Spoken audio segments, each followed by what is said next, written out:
Welcome to another installment of Strange Planet. And as we roll into the Halloween season, we're going to open the door to the dark corners of the human soul, the place where civilization itself might just be the greatest horror story ever told. Todd C. Elliott returns to the podcast. He doesn't write about monsters, he writes about us. A Louisiana native and one of America's boldest voices in modern gothic fiction, Todd has built a cult following for his eerie, atmospheric tales that straddle myth, history, and nightmare. His book, Infectus, Bedtime Stories of Horror, isn't your average horror anthology. It's a terrifying tapestry that spans 5,000 years, from the birth of music on the banks of the Ganges to the psychedelic fever dream of 1960s America, across 13 interconnected stories. Todd suggests that evil isn't a ghost or a vampire hiding under the bed. It's an infection passed through time, mutating with every human invention, through song, through religion, through empire, through art, and finally through the mass hypnosis of pop culture. He's a master of the Southern Gothic and supernatural.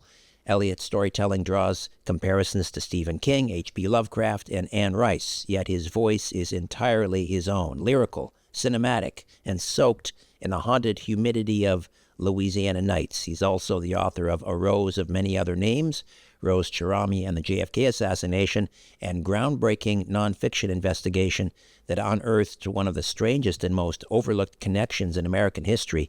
And, of course, as we discussed previously, Axes of Evil, the true story of the Axeman murders. And today, Todd joins us to explore the dark thread that ties all his work together, the idea that history itself might be infected, that our greatest achievements are built atop ancient curses, and that the monsters we fear most are the ones we've carried with us since the dawn of civilization.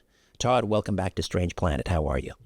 Hey, Richard, great. I'm a strange man. I'm here on a strange planet. So it's good to be back. I've never heard my work described that way, but I do appreciate that. That is awesome. Well, it's all true. It's all true. Hey. You're an immensely talented writer. Let's jump in and explain the title, Infectus. That's Latin, obviously, but why Infectus? Because it draws off the word meaning unfinished, and it's a collection of stories that are just not necessarily unfinished, but unfinished in the mind of the reader. I wanted to write things that left people wanting more, and but at the time it was being written, the stories kind of span over years of my writing, and it's one of the first books to ever feature COVID-19. At the time, that was actually one of the last stories that I'd written to touch on. My editor was like, "Why don't you write something about COVID and the pandemic?" And I was like, "Okay, that's interesting." So I like to think that it was one of the first works of fiction to touch on the global pandemic and the infection of COVID-19, the Infectus unfinished stories and unfinished history. Kind of played. It's a little bit of wordplay there, and I'll be honest, I wanted to set out and write a book of vampire stories without ever using the word vampire, and leave that to the imagination. Interesting.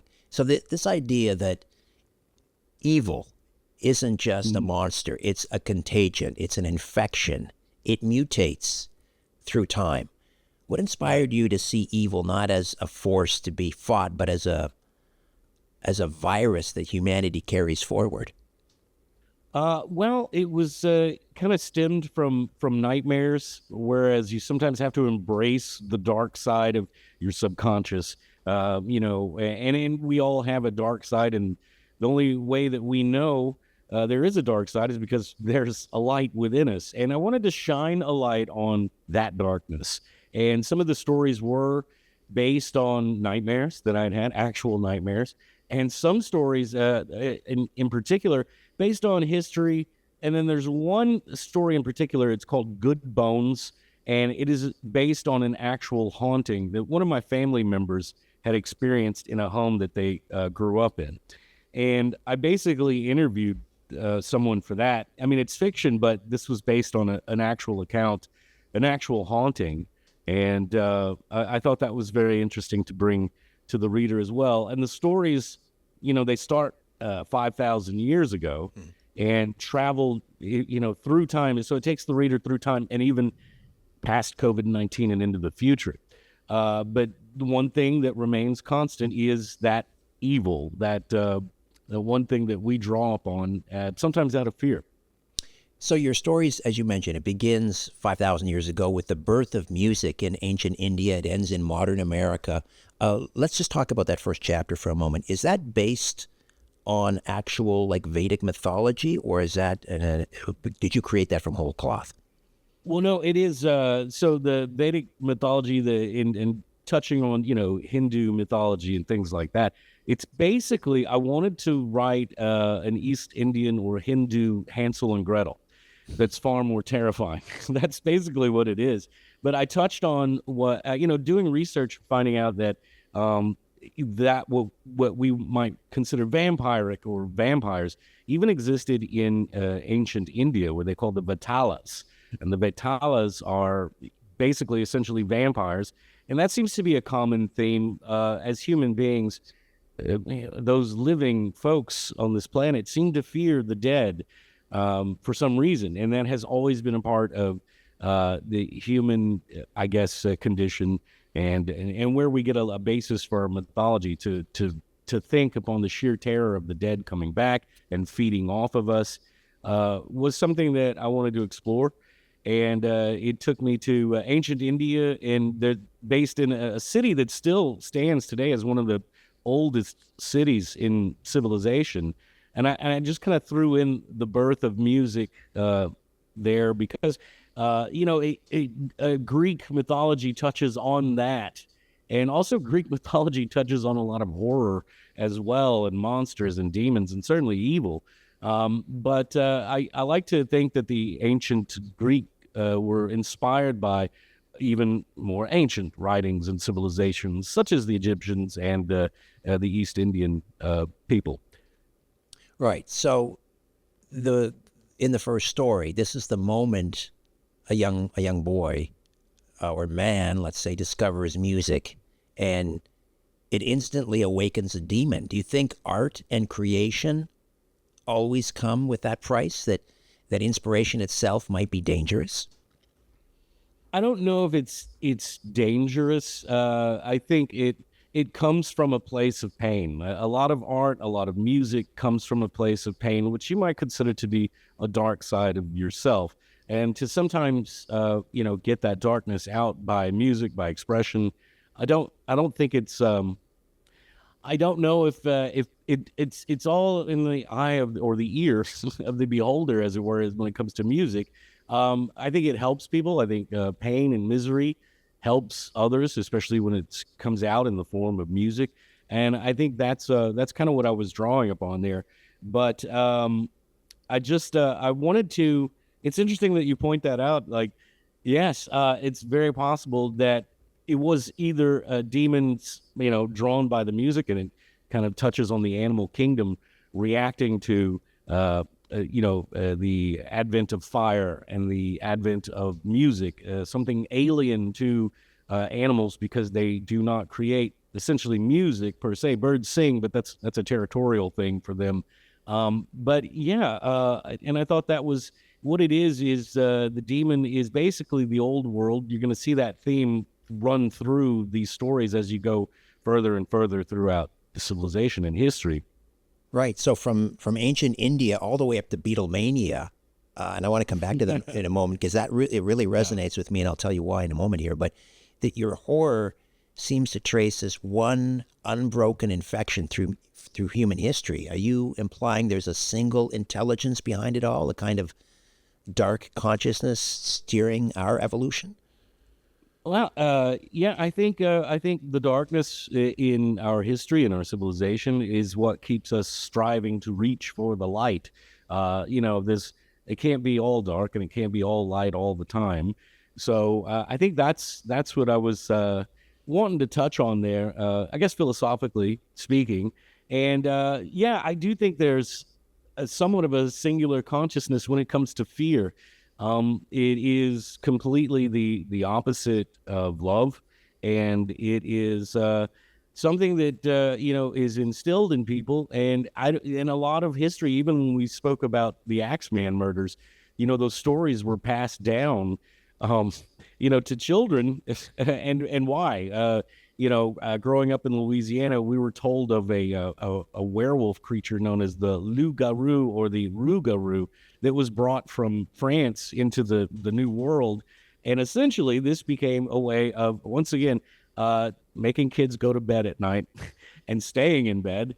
Because if you didn't, these monsters that in the darkness at night will get you. So that's, and I wanted to create these bedtime stories for adults to sort of revisit those childhood, whether it be wonder or fear, just kind of bring that back for folks. And I always ask people which is their favorite of the 13 stories. I also wrote it from, like you said, cinematic. I think the stories are easy to visualize, and I've had this goal for a while to turn these stories into a streaming series, or something brought to life on a small screen or big screen. But I think I think they are different sorts of stories, but I think all these stories need to be told just to keep us mindful of not just evil out there, but the opposite of evil. Well, we mentioned Beatlemania and the idea of music sort of manifesting evil. And, I'm thinking about movies like Footloose, where these evangelicals warned about, dancing. And my grandparents' ancestors were Methodist. We didn't dance, wasn't allowed. And of course, we remember, rock and roll is the devil's music. But getting back to Beatlemania, it really resonated with me, because this is a bit of a spoiler alert for my listeners, but I'm finishing up a book, my first book that'll be published by Trine in July of 2026, and it's based on an old podcast. It's on a podcast I had called The Rock and Roll Twilight Zone. And one of the sections is about the Beatles and the Beatle experiment, and whether they were a creation of Tavistock in order to, the British invasion. In other words, it was an actual British invasion, an attempt to take back the colony they lost in 1776. And the Beatles were introduced at just the right moment when America was in turmoil, in order to corrupt the youth and introduce, sex, drugs, and rock and roll into the culture. Is that all? How do you feel about that? Is this just a literary device, or do you believe that music has been used as a corrupting influence? Plato talked about this. Yeah. And it's interesting. We touched on last time I was on the show, kind of about voodoo. Drumming and chanting and music, especially the devil's music, especially black music, was considered to be evil. And without music, a lot of these rituals would not have been conducted, could not have been conducted. It seems that music, ritualistically speaking, through many, even Methodist, they sing, certainly in church services and things like that, but it does seem like music is a necessity for the human condition, for the existence of even religion, to whether it is to give glory or attain power or control or working charms and spells. Even like I said, with the voodoo, the beat of drumming and chanting eventually gave way to jazz in our culture, especially in New Orleans. And then that would eventually, because they didn't even know how to categorize blues when it first came out, so they called it jazz. But eventually it became, that, and it became rock and roll. It is interesting. I didn't really sort of connect the two. As far as the Beatles, I love the Beatles. Me too. That's the story. And don't get me started on the Paul is dead conspiracy theory. That's another chapter in the book. Yeah. Yeah. Yeah. That was very interesting. I also, and I'll go even further. I wondered sometimes about the German connection to the Beatles, getting started in Hamburg, maybe as a test audience. The Volkswagen Beetle came out, and then there's the Beatles, and all around the same time. But I mean, that's going off the deep end there. The story that I wrote took place in New Orleans, and it was based on an actual plane crash that occurred in Lake Pontchartrain, which is just north of New Orleans. And I kind of wanted to draw up on that history. The plane, actually, it was a jetliner, and it crashed into Lake Pontchartrain, and subsequently was never found, never recovered. Small items of the plane wreckage was found, but the plane itself, they believe, hit the lake. Is not Lake Pontchartrain is not very deep. I mean, probably in the most deepest parts of Lake Pontchartrain, maybe 10 feet deep, So they believe the plane hit the water and went completely under the mud at the bottom of Lake Pontchartrain. Never fully recovered. I thought that was terrifying. And the book is dedicated to the people of Lake Charles, because at the time I was watching hurricanes, 2 in a row, actually, had devastated my town. And that was real, true horror. So sometimes I think nature itself is horrific, and we're powerless to it. But I wanted to touch on what happened after that plane crashed into the lake, which is already equally terrifying. But then throw some monsters in there, at the bottom of the lake for one survivor. And that is just something I wanted to explore, something I had to get out, Yeah, obviously your Louisiana roots run deep in these tales, the swamps, the old houses, the restless dead. Why does the American South, especially New Orleans, lend itself so naturally to horror? Does the land still remember something we've tried to forget? Is that it?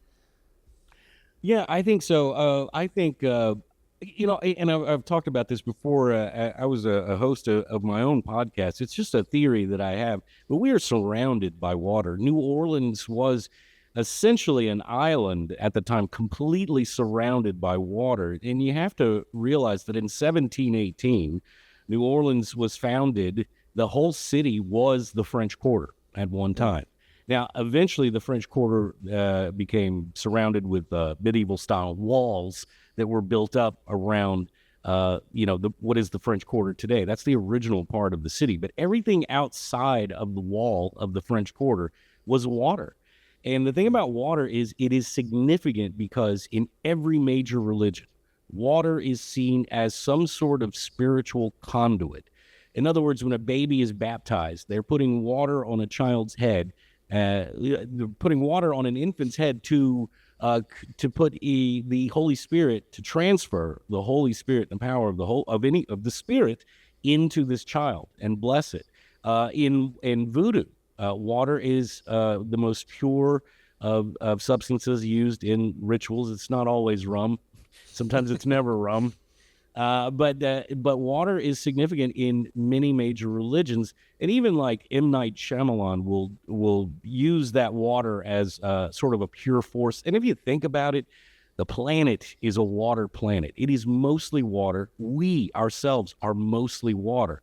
So I think the reason places like New Orleans retain this spirits, malevolent or otherwise, is due to the amount of water that, look, if there are spirits utilizing water, and you can, according to religious ritual, if spirits and ghosts can be transferred as a water being a conduit, then it's all around. It's all around New Orleans. It's all around Louisiana. And I think, yes, if there is something in the land, like you said, it may be just a border for something in the water. Yeah. So I think there, and a lot of people, I mean, even we've seen it before with hurricanes in Louisiana. So many people have died, drowning, deaths by water, near water, things like that. Yeah. Right. In one of the stories, Rakshasa, rather, that's an Indian demon, right? Yeah. It says, "Let's start with their children." That line chilled me. I mean, is that a metaphor for how evil always targets innocence first, or do you think quite literally something ancient is after the next generation? Wow, you just gave me chills with your assessment of that. Thank you for getting the chills and giving me the chills, Richard. I appreciate that. Uh, uh, Gosh, yeah, and I think if you put it in a musical perspective, isn't that how? I mean, like parents hate whatever music is out there today. I mean, we're seeing Bad Bunny being controversial, but kids love it. Kids pick up on it. Is it a vibe of the time? Is it something more ancient that goes back to younger souls who are fresh born on the planet? Maybe. I wanted to in a way, it is the Rakshasa demon, tiger-headed demon, is representative of the animal kingdom and that separateness from the human civilization and the animal kingdom. And it's the old world. It's the old world calling out to the children, and that's what I wanted to, I guess, illustrate with words in that story. And yeah, there were four children particularly who were, summoned in the middle of the woods that night, and that's one of the ways that story starts. But yeah, it's, I love your perception and take on it. It's really good. You've written about real world horrors as well. I mean, we mentioned the JFK book, the assassination, the Axeman murders, which we discussed last time. How do those historical investigations connect to the supernatural infection that's running through Infectus? Well, think about this.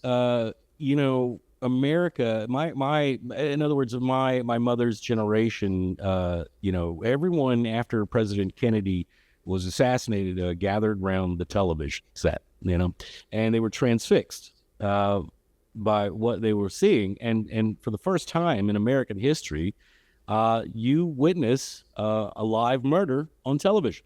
America is shown Lee Harvey Oswald executed. I say executed on television, and this was shown to the public. Now, if you don't think that has a psychological effect on millions of people, one, they should have also been just up in arms at the fact that justice was not served that day, and the man who killed Lee Harvey Oswald was not a hero. So this wasn't. The execution of Lee Harvey Oswald was not something that we were going to... some people might have seen Jack Ruby as a hero, but he really wasn't. We know that now. I also think that this was planned, and I'll tell you why, and I know it sounds a little far-fetched, but I believe the cameras were in place. I think everything was set. I don't know if it was an experiment, but there was a lot of strange things going on during the Cold War. You get into the CIA, MK Ultra, things like that. But you notice if you look at all the footage of Lee Harvey Oswald, and it is amazing that they let him speak as much as they did on TV. You'll notice a lot of wardrobe changes with Lee Harvey Oswald. And the most interesting thing about the assassination of Lee Harvey Oswald is, for the first time, we then see Lee Harvey Oswald in a black long sleeve sweater. And for black and white television back in the day, that would have covered up any blood. Right. They could kill a man on TV, but they didn't want to show the blood, and I thought that was interesting. That's true. I think that is one of the most horrific things and moments in American history, not just because a man was murdered, but because there seems to be a cover-up and a conspiracy, dark forces behind it. Right. Trauma as ritual. Oh, mass public trauma. Yeah, for some people, sure. I mean, and I think we all were traumatized. Even going into my research into the Kennedy assassination, it's a little strange. Strange things happened, and when you got to wrap your mind around it, when the government doesn't give you all the answers, or the powers that be, cover up the facts, you have to explore your own deductive reasoning and things like that. So. Right. Well, there's a whole, Oswald chapter in New Orleans, and I'm sure we'll touch on that when we talk next month.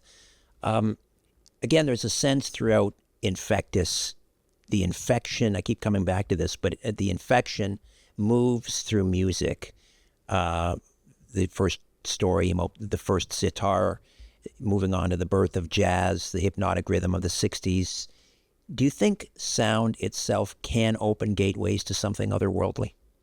Of course, because we are, in a sense, merely vibrations that are slowed down and condensed to whatever form we believe that we have, but we are all vibrations. And that's why music resonates with us, because it is in us. In a way, it is like water. It is a form of a conduit. It is something that we relate to. Our hearts themselves have a beat and keep a beat and a rhythm.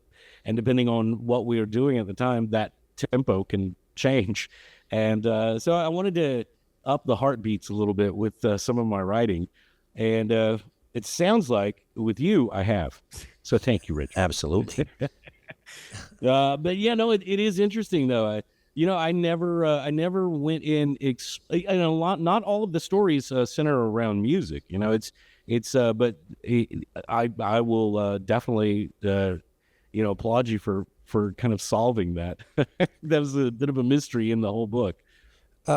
Let's talk about one story specifically, and that is the 12. It involves 12 coffins that are discovered on a vessel. There was this Captain Winslow's vessel. Tell us about that story. Well, it's based on some New Orleans history. The oldest building west of the Mississippi River is in New Orleans, and it's right there in the French Quarter. And it was, it was a convent, and it's still there to this day. And there was rumored to be on the top floor of the convent that there was these coffins that they kept up there. And now that comes from the fact from two different sources.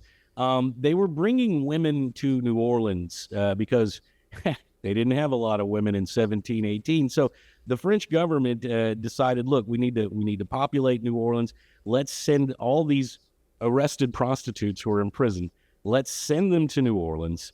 And actually, at the time in France, the king ordered that prisoners could be released with taking wives to set up and establish New Orleans.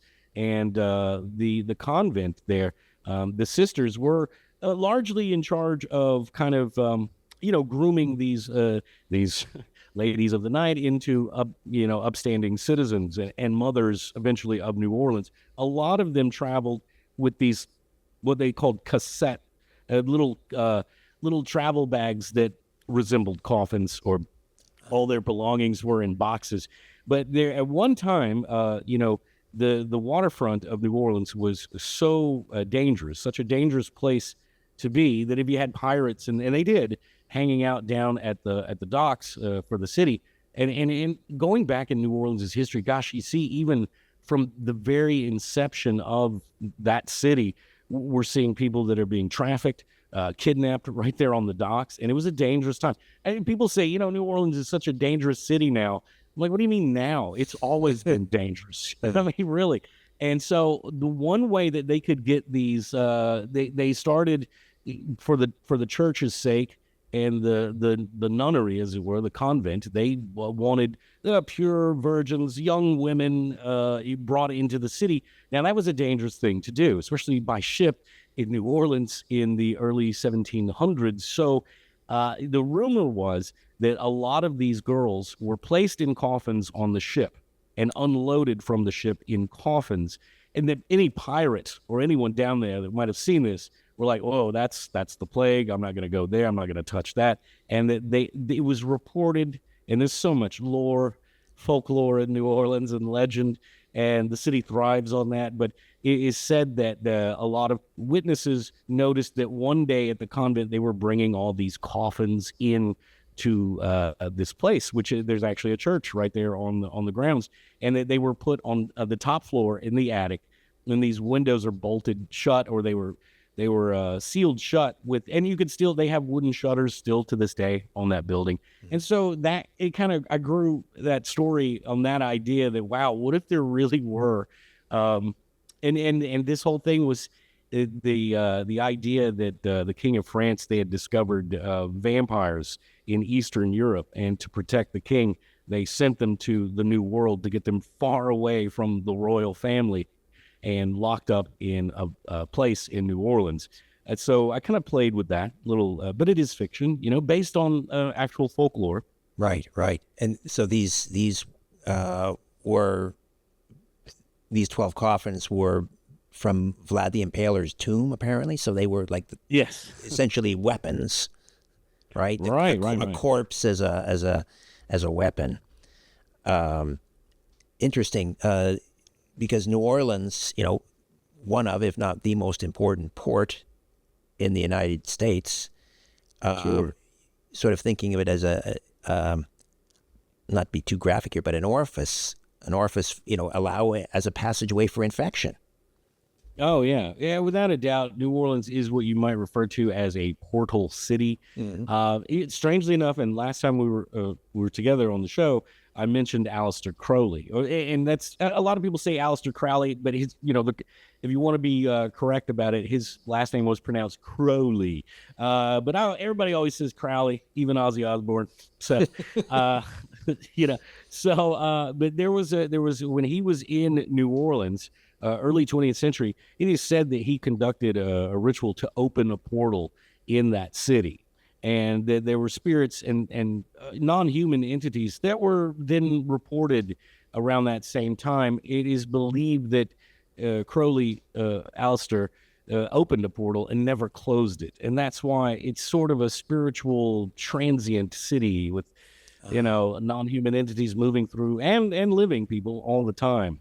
What is interesting, and this is a true crime fact, I've talked to New Orleans Police Department, and every year 50 people go missing just in the French Quarter alone. That little 7 by 13 square block, which the original city was founded in, still a strange place where people go missing to this day. I want to jump to the final story, and you suggest that mass media, television, pop idols, again the Beatles, maybe the modern vessels for this ancient contagion. I mean, is it a literary device? Do you mean that literally? And are we still being infected through what we watch and hear? Oh, yeah, definitely. I mean, yeah, the literary device in all that was just something I wanted to use, I guess, as a metaphor. But yeah, what we see, what we take in with our five senses, if you are not in control of your senses, your five senses, then who is? And we can make some assumptions as to who is controlling our senses. Definitely thinking about programming as far as what we hear, what we see, and even how we think. So I think you're seeing that is being amped up today. To what end? I have no idea. If it's just to control the masses, it seems to be working. I wish people would read more. Infectus, Bedtime Stories of Horror. But yeah, I don't know to what end all of this, and if is it something new? Probably not. That which is ancient sometimes cycles back around. I don't think that it's the first time in history that people have utilized music to influence others. I mean, if you look at even Greek mythology, they touch on that, and music was a powerful thing even for the gods in Greek mythology, and musical instruments, and some of these followers of which would have been ancient Greek pop stars back in the day were frenzied into becoming followers and fanatics, and that's where we get the term fans. And so, yeah, I think though it's I don't know if we're all in this journey together. I think it's kind of a personal one, and I think it's your self exploration, because not all music has the same effect on everyone, But I sometimes consider the conductor of the music that we hear. And I think it was Beethoven that even said, "You're in the mind of the composer. You're not. This isn't your own mind. It's making you feel things and think things, but you are subject to the mind of the composer himself or herself." Right, right. If evil is an infection and it adapts to survive, it's cyclical. I mean, that's one of the things that comes through in your stories is the endings are somewhat ambiguous because there's no resolution. It's just constantly, it's a cycle. But do you think we've reached the next stage? I look around, it seems like we're in some kind of a spiritual pandemic. And if that's the case, what do you think is the cure? I think your personal change of perception needs to be sort of broadcast to the world. I think that if we turn off such things that are constant noise in our backgrounds, we can start to, realize things for ourselves. I think that as far as what we're seeing today and a lack of spirituality, you have to take on another perspective.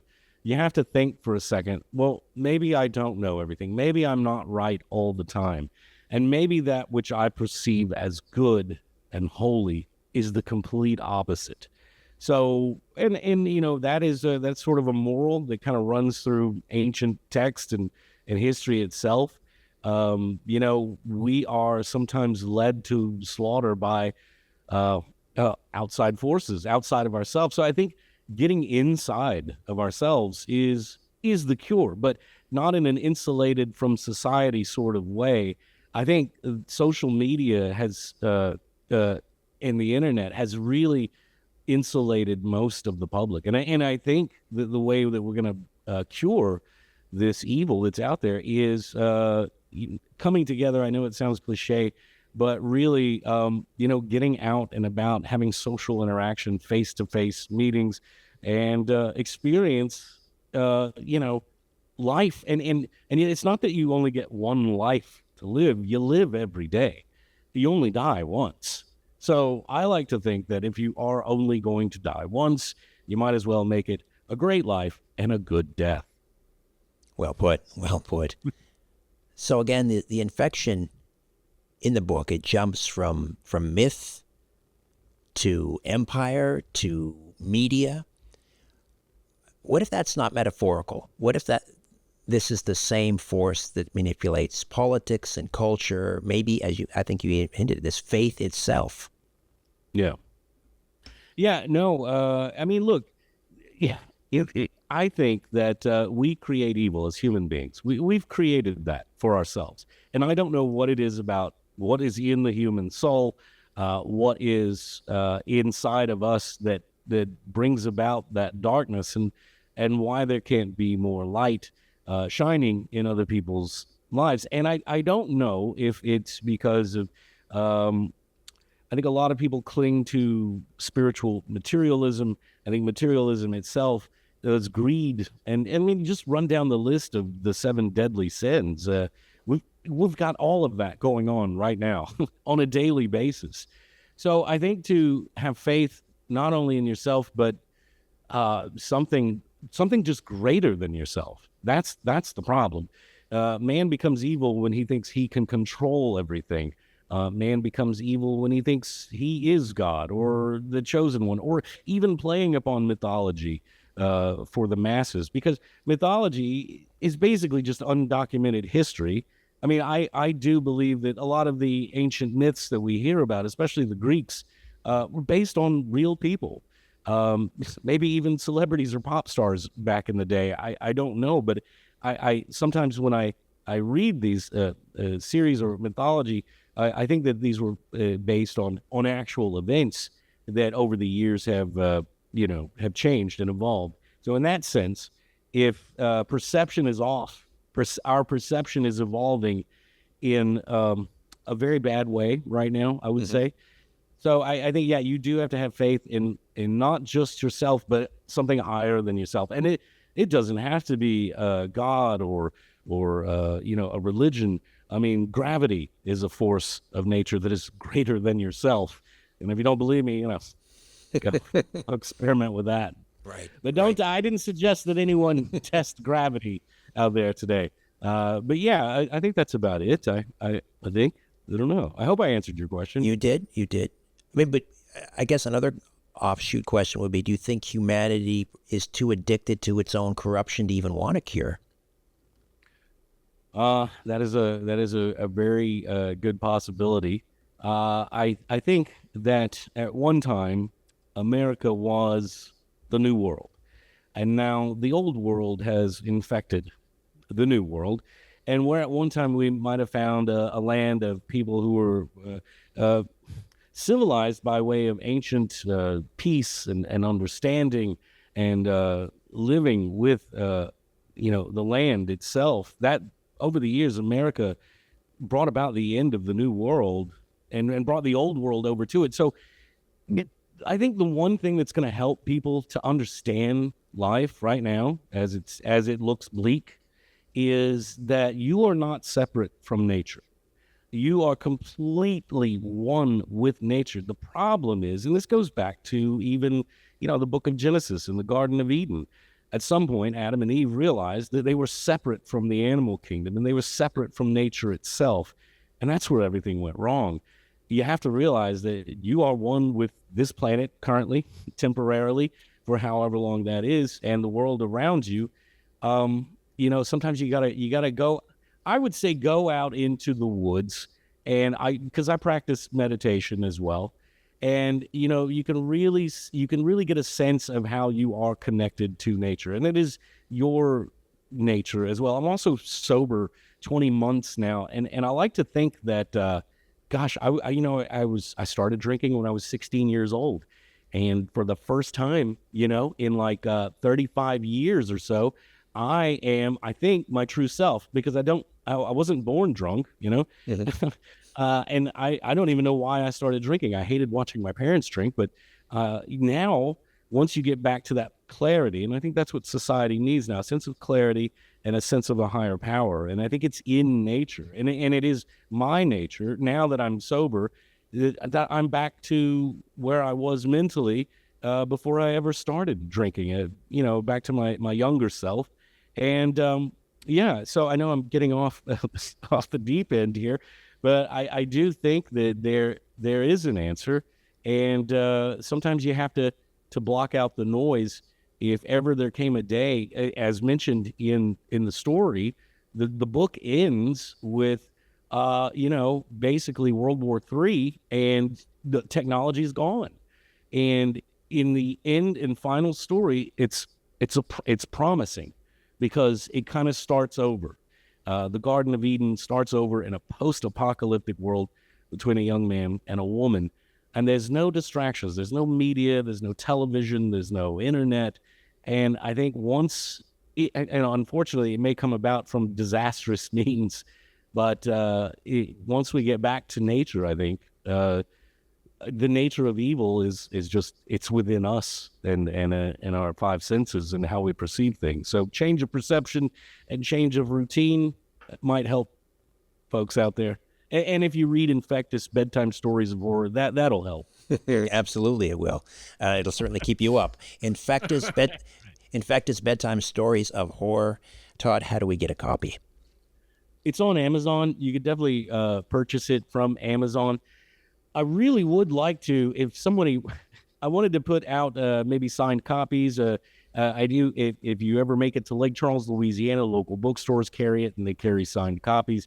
But I would love to send you a QR code, maybe, that we could send signed copies of it. But the best way to get it is through Amazon, and it's cool because Amazon makes more money than I do when you buy a book. I don't know how that happened, but I didn't sell my soul to the devil. Apparently Amazon. Right. Todd, thank you so much for this. Great speaking with you again. Yes, sir. Thank you.